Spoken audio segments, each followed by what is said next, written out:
Nanumpa na kahapon si former Cavite Governor John B. Cremulya bilang bagong kalihim ng Department of the Interior and Local Government o DILG.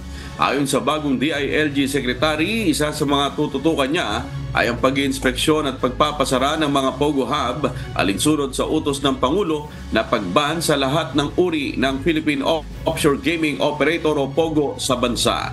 Unahin na niyang puntahan ang isang Pogo Hub sa isang isla sa Cavite at sisiguruhin hindi na ito makapag-ooperate pa. That will be the first one to be closed. And correction, it's not ours. It was our property, but it's not ours. But that will be the first one closed just to show a proof of sincerity that I will start with my province and make sure that it is closed.